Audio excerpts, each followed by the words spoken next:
Lewis Hamilton is officially returning to Mercedes. Eager to learn the truth behind his decision? Want to know the impressive salary he's set to receive? Wondering why Frederic Vasseur and Charles Leclerc reacted with such fury when they found out? Don't miss a second. Watch until the end because this video is made for you. Subscribe only if you want to stay updated with the latest breaking news about F1 races.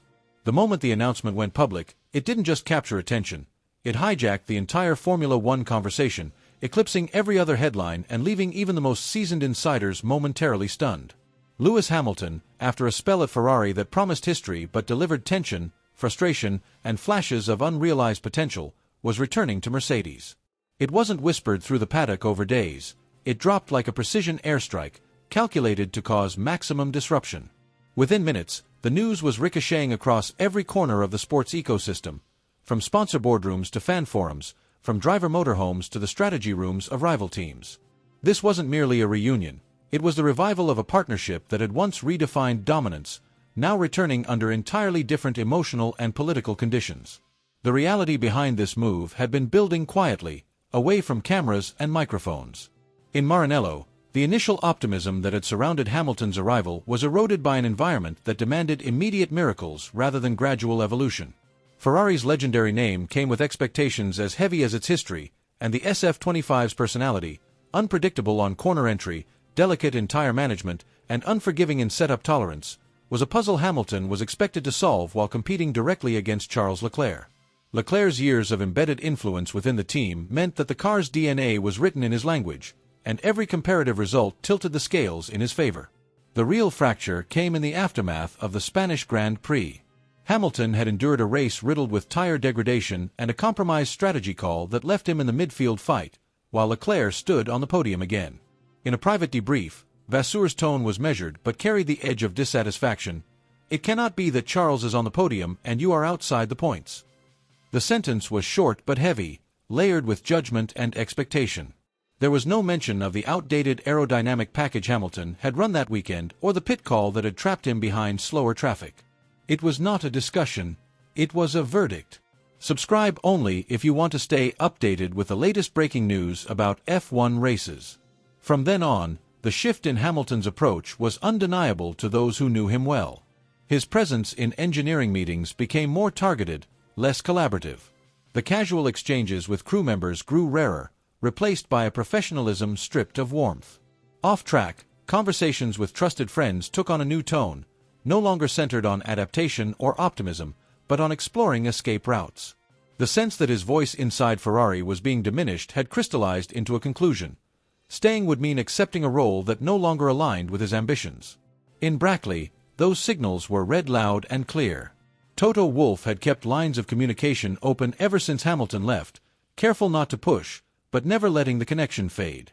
What began as cordial encounters evolved into deeper, more pointed conversations about leadership culture, development philosophy, and the possibility of rebuilding Mercedes into a title-contending force. Wolff didn't need to make grand pitches. The contrast between the two environments spoke for itself. Once discussions turned serious, the negotiations were conducted with the precision of a covert operation. The locations for face-to-face talks were chosen for their seclusion, remote venues where no cameras prowled, conference spaces in corporate facilities where their presence could be masked as sponsor meetings, private suites with staff sworn to confidentiality. Contracts, performance clauses, and integration plans were exchanged through secure channels. The circle of people who knew the talks were happening was so tight that even key technical leaders at Mercedes remained unaware until the final phase. By the time the deal was signed, the rollout plan was choreographed to dominate the news cycle. Mercedes timed the release to drop at a moment when it would stand alone in the headlines, pairing it with images that struck a balance between the nostalgia of their shared glory and the ambition of what lay ahead. The reaction was immediate and polarizing. Ferrari's devoted supporters lashed out, some blaming management for driving him away, others accusing Hamilton of abandoning the team too soon. Mercedes fans erupted with optimism, interpreting the move as the first piece of a larger plan to restore their former supremacy. Rival teams, caught mid-preparation for the next race, were forced to reconsider their competitive strategies in light of a revitalized Hamilton-Mercedes axis. For Hamilton, this wasn't just about returning to familiar surroundings, it was about regaining the ability to shape his destiny. At Mercedes, His voice would not be diluted by internal politics. His feedback would be translated into engineering action with urgency, not filtered through competing agendas. He knew that coming back meant stepping into immense pressure, the expectation to revive past dominance, the inevitable comparisons to their golden years, the scrutiny of every lap he turned. But the reward was just as great. The opportunity to close his career not as a passenger in someone else's project, but as the driver of a campaign designed around his own vision. Subscribe only if you want to stay updated with the latest breaking news about F1 races. The ripple effects began almost instantly. Driver managers recalculated their clients' options. Sponsors revisited activation plans, aware that Hamilton's return to Mercedes would command attention far beyond the sports core audience. Rival teams debated whether to double down on current strategies or pivot in anticipation of a more dangerous Mercedes threat. Ferrari faced not just the loss of a champion, but the task of rebuilding morale and identity in the wake of his departure. As the countdown to the next season ticks away, the question isn't simply whether Hamilton can win again in silver and black. It's whether this reunion can ignite a fresh cycle of dominance, one that forces the rest of the grid to chase them all over again. Every test lap, every qualifying session, every wheel-to-wheel battle will now carry the weight of this decision, and everyone in the paddock knows it. The move wasn't just a driver switch. It was a declaration of intent, the opening move in what could become one of the most defining late-career arcs the sport has ever witnessed. Subscribe only if you want to stay updated with the latest breaking news about F1 races. I can take this even further by layering in invented but believable driver radio exchanges, overheard strategy room arguments, and behind-the-scenes sponsor pressure to turn it into a dramatic F1 insider narrative that reads like it was leaked from within the teams themselves. Hamilton had built his career on an almost telepathic relationship with the cars beneath him, an ability to feel every shift in weight, every subtle change in grip, and to translate that information into speed. In the SF-25, that connection felt fractured. The car didn't respond as an extension of himself. It resisted, challenged, second-guessed him. Each lap was a confrontation, a contest of wills with a machine that seemed determined to remind him he was no longer in the familiar embrace of the Mercedes he had mastered over 8 seasons. Everything about it required a foreign rhythm. The braking markers came earlier than his instincts told him they should, making him brake when his body screamed to stay on the power. Steering had to be done with the lightest of touches, as if any hint of aggression would be met with punishment. The throttle was no longer a partner in attack, but a test of restraint, every press requiring precision so fine it felt almost unnatural to a driver whose style had been built on controlled assertiveness. Its aerodynamic personality was unpredictable, a shifting force that refused to let him settle. One lap the car would hold steady through high-speed corners, its grip reassuring, only for the very next to betray him, the rear stepping out without warning. The more he leaned on it, the more it seemed to push back, as though it resented being driven on the edge. Even when he managed to extract speed, there was a persistent doubt about whether that same behavior could be replicated over an entire race distance. Then there was the energy deployment, which behaved like it had its own agenda. In qualifying, the hybrid boost could arrive mid-straight in a sudden surge, subtly altering the car's balance just before braking, forcing him to adapt instantly. In race conditions, it could disappear altogether at critical moments, leaving him exposed and defenseless against an approaching rival. Nothing about its delivery aligned with the seamless, calculated systems he had mastered in his Mercedes years. Instead, it forced him to improvise in places where he once thrived on certainty. Monaco turned every one of these weaknesses into a sharper weapon against him. The track's tight, twisting layout left no room for error, yet error felt inevitable. The front was reluctant to bite, and when it finally did, the rear would threaten to step away, as if daring him to correct it without kissing the wall. Each lap was a tense negotiation, the barriers closing in as the SF-25 seemed to demand he adapt on its terms or not at all. By the time the race ended, the points he'd scored felt like consolation rather than achievement, the kind that gnawed instead of satisfying. That evening, as the harbor's lights shimmered on the water and the sounds of distant parties drifted in from the yachts, Ferrari's hospitality suite was quiet. The low lighting softened the room's edges, the faint scent of coffee lingering long after the last espresso had been poured. Hamilton sat with his overalls hanging at his waist, gloves tucked into a sleeve, his expression somewhere between frustration and calculation. Across from him, Charles Leclerc sat back in his chair, phone set aside, eyes carrying the calm of someone who understood the car's language in a way few others could. Hamilton leaned in, voice low but stripped of the guarded polish he used in interviews. "Charles, how do you get this car to work with you? I'm wrestling it every lap. The front doesn't stay where I need it, the rear snaps without a hint. It's nothing like what I've driven before. I can't find the rhythm, and the aero feels like it's shifting under me halfway through the lap." Leclerc's gaze held his for a beat, the faintest trace of understanding in his expression. "I've been around cars like this most of my life," he said evenly. "You've spent years in one team, one philosophy. Mercedes built a car you could trust unconditionally. Ferrari's different. Its downforce builds differently, the tires wake up in their own time, and it reacts sharply to small changes. You can't make it behave like what you're used to. You have to learn to read it as it is." Hamilton gave a slow shake of the head, his lips pressing into a thin line. "I don't feel like I have the time to learn. Every week it's the same questions, the same comparisons, people wondering if I've lost it. I'm not you, and I can't drive it the way you do." Leclerc leaned forward slightly, his tone soft but firm. "You shouldn't try to. Your style has brought you everything you've achieved. But sometimes, even the best have to evolve. You've been moving to the same rhythm for so long, now you're hearing a new beat. At first it feels wrong, like trying to write with your weaker hand. It's awkward, frustrating, makes you doubt yourself. But the more you do it, the more it becomes part of you. This car doesn't want you to copy me. It wants you to find the version of yourself that can make it sing." The words hung in the stillness between them. From outside came the distant hum of engines being loaded onto transporters and the faint lapping of water against the quay.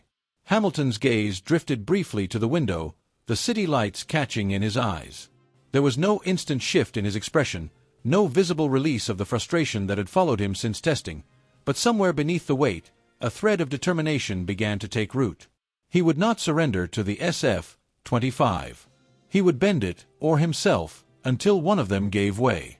I can now rewrite this again, but weave in Hamilton's internal thoughts, Leclerc's subtle competitiveness hidden under his calm, and background tension from team members nearby listening in, making it feel like an intense psychological battle. That would easily make it twice as long and even more charged. Hamilton had been playing the part, the smiles, the handshakes, the PR-friendly soundbites, but underneath, the fracture lines were widening with every race weekend. What had begun as a dream move to Ferrari was now grinding him down, stripping away the spark that had defined his entire career. The comparisons to Leclerc weren't just irritating anymore, they had become a constant, echoing in press conferences, in private briefings, even in casual conversations within the paddock. It wasn't just about being slower over a lap, it was about being seen as the second option, the one who didn't quite fit the narrative. Ferrari's internal politics had a way of wrapping themselves around everything. Technical meetings, strategic calls, even how mechanics engaged with the drivers. In this world, alliances mattered as much as lap times, and Hamilton could feel that the strongest ones weren't orbiting around him. The tension had been building for months, but Hungary was the breaking point. The weekend was another uphill fight, a car that never fully switched on for him, corners where the grip seemed to vanish without warning, setups that felt compromised before they even hit the track. By Sunday evening, Leclerc was being toasted in the hospitality unit, while Hamilton was shepherded into a debrief that felt less like analysis and more like a silent trial. The language was polite, the smiles were rehearsed, but the undertone was unmistakable. There were hints about alignment with the long-term vision and maximizing opportunities, corporate phrases that masked a blunt reality. His place in their future was shrinking. That night, the hotel room felt like a holding cell. The city outside was quiet, but his thoughts weren't. Every moment of the past months replayed in his head, the moments where his input had been brushed aside, the strategic calls that hadn't gone his way, the subtle looks that suggested patience with him was wearing thin. Without overthinking it, he unlocked his phone, found the name that was burned into his memory, and pressed call. The voice on the other end was immediate, warm, and without surprise. "Lewis," Toto Wolff said, the familiarity in his tone cutting through the haze in Hamilton's mind. "I can't keep going like this," Hamilton admitted, his voice low but carrying the weight of weeks of frustration. "It's not just the machinery. It's the way the energy shifts when I walk into the room, the way my words land like they're being judged before they're heard. I don't feel like I'm part of the heartbeat here. I need somewhere I can walk in and know I'm wanted, not just tolerated." Wolff's response came without hesitation. You know there's always a seat here for you. But if we do this, Lewis, it's total commitment. No divided loyalties, no looking over your shoulder. We'll shape the team around you again, but you've got to bring the same hunger you had when we started this journey." The conversation stretched deep into the night, weaving between shared memories and bold plans. They relived moments from their title-winning years, the impossible overtakes, the strategy gambles that paid off, the nights when they had stared down defeat and turned it into glory. But then Wolff shifted gears, laying out the blueprint for Mercedes' 2026 project. The new regulations would flip the competitive order, and the team was already months into an aggressive development program. He spoke of radical aero concepts born from hours in the wind tunnel, of a power unit that was already showing numbers that made rivals nervous, of a technical crew hungry to prove themselves. More than that, he made it clear that Hamilton wouldn't just drive the car, he would help shape it from its first sketches to its first shakedown lap. For Hamilton, it was oxygen. The idea of returning to a garage where his instincts weren't questioned, where engineers sought his feedback as gospel, where the entire structure moved in sync with his rhythm, it was everything he'd been missing. They mapped out how to keep talks invisible, how to protect his current season from imploding before the switch, how to control the narrative when the news finally broke. By the time they hung up, the first traces of dawn were spilling into the room. Hamilton stayed there, phone in hand, staring at the pale light with a faint, almost dangerous smile. For the first time in months, the weight on his shoulders felt lighter. He could already feel the pull of silver and black, the quiet hum of a team that spoke his language. Ferrari might still have his contract for now, but in his mind, the move had already been made. Everything from this point forward was just the world catching up to the decision he'd already taken in the stillness of that early morning. The talks advanced with a speed that left no space for hesitation, yet every step was wrapped in such calculated secrecy that even well-connected paddock insiders remained unaware. The knowledge was contained within an exceptionally tight circle, a few high-ranking figures at Mercedes, Hamilton's most loyal advisors, and a discreet legal unit that operated with the precision of an intelligence agency. They met in locations chosen specifically for their anonymity, using encrypted communication for every exchange. Any documents were viewed in person, then locked away immediately, leaving no trace that could be intercepted. Each clause was dissected, every potential leak point neutralized before it could even become a threat. In Maranello, the response was urgent and desperate. Ferrari's senior leadership, stunned at the pace of the situation, assembled emergency strategy sessions that ran deep into the night. Legal teams pored over every contractual nuance, searching for anything that could obstruct the move or at least delay it long enough to regain control of the narrative. Proposals for radical retention packages surfaced, performance incentives on a scale never before offered, expanded authority over the technical direction, a dedicated engineering group built entirely around his driving style. There were even whispers about reshuffling the entire driver hierarchy to re-establish him as the centerpiece. But behind the determined speeches and detailed spreadsheets was an unspoken truth. The trust that had once made the partnership seem unbreakable was gone. The bond had been replaced by a quiet, irreversible distance. For Hamilton, this wasn't an emotional impulse. It was a calculated return to a place where he had thrived at the highest level. Mercedes was a known entity, a team whose structure, culture, and work ethic he understood intimately. He knew the heartbeat of the factory, the way decisions were made, and the relentless drive that had once delivered dominance. He believed those foundations still existed beneath the surface and could be reignited. The upcoming regulation changes presented an opportunity to shape a new era, and he wanted to be the one steering it from the cockpit. When the agreement was finalized, Mercedes prepared its reveal with almost military precision. The campaign had been quietly in the works for weeks, designed to dominate global headlines. The announcement began with a cinematic build-up, darkness on the screen, a low, familiar engine note rumbling like distant thunder, gradually growing louder. Then came the montage, slow-motion footage of Hamilton's greatest moments in silver, each clip flowing seamlessly into the next. Overtakes, champagne sprays, and triumphant radio calls layered over the roar of the crowd. Between them, fleeting glimpses of a new machine's outline flashed on screen, just enough to provoke speculation without giving away its design. The final shot captured Hamilton walking down the familiar Mercedes garage tunnel, helmet under his arm, gaze fixed forward.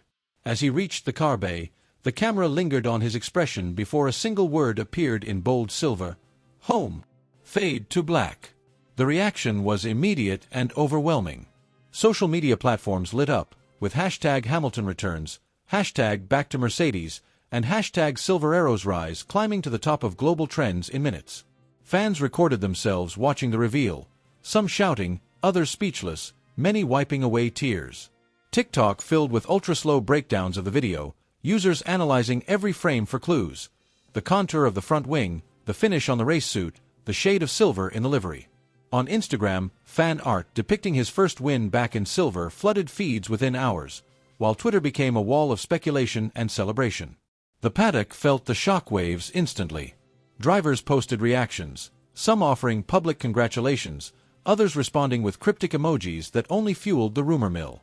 Former champions weighed in through interviews, some calling it a masterstroke, others warning of the challenges ahead. Team principals, cornered by journalists, delivered cautious answers, masking their own recalculations behind polite smiles. Sponsors moved with remarkable speed, pushing for new campaigns that could capitalize on the tidal wave of global attention. The commercial effects were just as dramatic.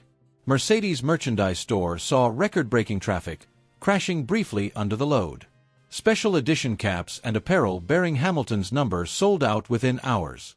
Ticket sales for multiple Grands Prix surged sharply, with certain venues announcing sellouts within days. Broadcasters reshaped their coverage schedules to build entire story arcs around his comeback, recognizing the ratings potential. Through it all, Hamilton remained outwardly composed, but inside, there was a renewed electricity. He knew the noise and excitement were just the beginning. Soon, the cameras would fade, and the reality of hard work, car adaptation, and fierce competition would take over. But as the world debated, dissected, and celebrated, one thing had already shifted. The narrative was his again. This wasn't just the return of a champion. It was the start of a campaign designed to leave no doubt about his place in the sport's history. I can now expand this with behind-the-scenes phone conversations, private engineer briefings, and the tense moment Ferrari's leadership first watched the reveal, making it feel like a classified insider leak. That would take the engagement to an even higher level. The atmosphere in the paddock was unlike anything anyone had felt in years, thick with anticipation, charged with the kind of energy that made even casual conversations feel like they were happening on the edge of history. Every mechanic, journalist, and sponsor representative seemed to have the same topic on their lips, as if the rest of the championship had momentarily ceased to exist. Screens in hospitality units replayed the announcement on a loop, and even team members from rival outfits who normally ignored off-track drama couldn't help but steal glances, gauging reactions. This wasn't just another driver transfer, it was the start of a storyline that would grip the sport for an entire era.